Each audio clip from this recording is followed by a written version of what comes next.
Hello everyone and welcome back to my YouTube channel. दोस्तों, आज हम बात करेंगे चंद्रमा से जुड़ी बातों के बारे में और इसके जुड़े इतिहास के बारे में। दोस्तों, चांद का इतिहास यूँ तो बहुत सालों पुराना है। लगभग 4.5 अरब साल पहले जब एक विशाल वस्तु के पृथ्वी से टकराने के बाद चंद्रमा का निर्माण हुआ था। ये टक्कर इतनी बड़ी थी कि इससे निकला मलबा पृथ्वी के चारों ओर जमा हो गया और जिससे चांद का निर्माण हुआ। वैज्ञानिकों का मानना है कि चंद्रमा का निर्माण एक बड़े ग्रह के पृथ्वी से टकराने के कारण हुआ था, जिसे द बिग स्लैप के रूप में भी जाना जाता है। चंद्रमा एक चट्टानी पिंड है जिसकी सतह पर प्रभाव क्रेटर और ज्वालामुखी गतिविधियों के निशान भी मिले हैं। साथ ही साथ कई वैज्ञानिक खोजों में इसके बहुत सारे चौंकाने वाले खुलासे भी किए गए हैं।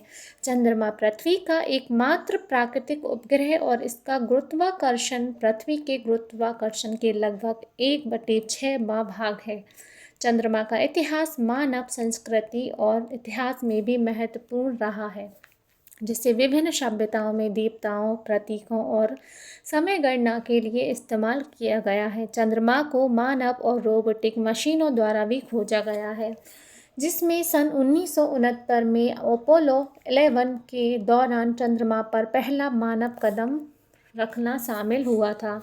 दोस्तों, पृथ्वी का एकमात्र प्राकृतिक उपग्रह और सौरमंडल का 5वें सबसे विशाल प्राकृतिक उपग्रह। इसका आकार क्रिकेट बॉल की तरह है और ये खुद से नहीं चमकता, बल्कि सूर्य की रोशनी से ये हमें रात में चमकता हुआ नज़र आता है। चंद्रमा से जुड़ी और भी बहुत सारी ऐसे रहस्य हैं जो अभी तक रहस्य ही बने हुए हैं। साथ ही साथ कई सारे वैज्ञानिकों ने बहुत सारी खोजों के द्वारा चंद्रमा के बारे में बहुत सारी जानकारियाँ जुटाई हैं, लेकिन अब भी इन पर कई सारी खोजें अभी भी बाकी हैं। उम्मीद है वीडियो में दी गई जानकारी आपको पसंद आई होगी। पसंद आए तो चैनल को लाइक एंड सब्सक्राइब करना बिल्कुल भी मत भूलिएगा। साथ ही साथ हम बात करेंगे अब वीडियो में आगे। साथ ही साथ इसकी विशेषताओं के बारे में बात करते हैं। चंद्रमा एक चट्टानी पिंड है जो पृथ्वी के ग्रह की परिक्रमा करता है।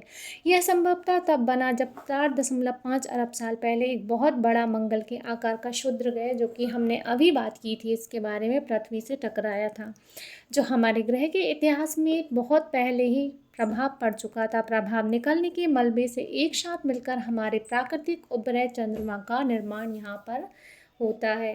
साथ ही साथ हम बात करेंगे चंद्रमा के पिता के बारे में। दोस्तों, यूँ तो हिंदी पुराण में इसको, हिंदू धर्म में इसको देवताओं के रूप में भी पूजा जाता है। तो चंद्रमा के पिता को ऋषि अत्रि और माता देवी अनुसुईया के इनको पुत्र कहा जाता है। पौराणिक कथाओं के अनुसार चंद्रमा ऋषि अत्रि और देवी अनुसुईया के पुत्र हैं। वे ब्रह्मा के मानस पुत्रों में से भी एक हैं। कुछ ग्रंथों में चंद्रमा को धर्म का पुत्र भी बताया गया है और एक अन्य ग्रंथ में प्रभाकर को उनका पिता बताया गया है। हालांकि अधिकांश हिंदू ग्रंथों में चंद्रमा को ऋषि अत्रि और देवी अनुसुईया का ही पुत्र बताया जाता है।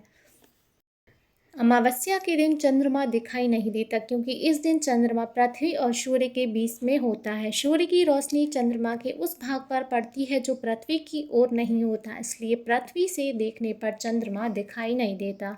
इसे नया चांद या नो मून भी कहा जाता है। अमावस्या को चंद्रमा न दिखने के पीछे का वैज्ञानिक कारण तो यही है।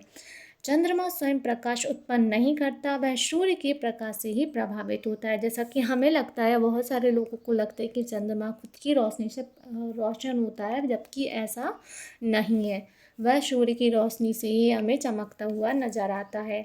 अमावस्या के दिन सूर्य, पृथ्वी और चंद्रमा एक सीधी रेखा में होते हैं, जिससे में चंद्रमा पृथ्वी और सूर्य के बीच में होता है। लेकिन कई पौराणिक कथाओं के कारण इसको सूर्य ग्रहण या चंद्र ग्रहण इस तरह से भी देखा जाता है। अमावस्या की रात आकाश में चंद्रमा की अनुपस्थिति के कारण आकाश बहुत अंधेरा होता है। इसीलिए अमावस्या को चंद्रमा नहीं दिखाई देता, क्योंकि इसका प्रकाशित भाग पृथ्वी से दूर होता है, तो इस चक्कर में यह नहीं दिखाई देता। साथ ही साथ कई सारे वैज्ञानिकों ने ये मॉडल के द्वारा भी समझने की और पता लगाने की कोशिश की कि पृथ्वी के प्रारंभिक इतिहास में किसी समय ये दोनों पिंड आपस में किस तरीके से टकराए होंगे और इस विशाल टक्कर के दौरान पृथ्वी और थिया का लगभग पूरा भाग पिघल गया होगा और एक पिंड के रूप में पुनर्गठित हुआ होगा, तथा यह द्रव्यमान एक छोटा सा भाग घूमकर चंद्रमा बन गया होगा, जिसे हम चांद के रूप में जानते हैं। साथ ही साथ चंद्रमा से पृथ्वी एक नीले चमकीले गोले के रूप में दिखाई देती है। चंद्रमा से लगभग 4 गुना बड़ा दिखता है और आकाश में स्थिर दिखाई देता है, क्योंकि चंद्रमा पृथ्वी की परिक्रमा निश्चित गति से करता है, जिसके कारण पृथ्वी हमेशा एक ही स्थान पर दिखाई देती है। चंद्रमा से पृथ्वी पृथ्वी से चंद्रमा की तुलना में 4 गुना बड़ा दिखाई देता है। पृथ्वी नीली, हरी और भूरी दिखाई देती है, जिसमें महासागर, भूमि और बादल भी शामिल है। उम्मीद है वीडियो आपको पसंद आया होगा।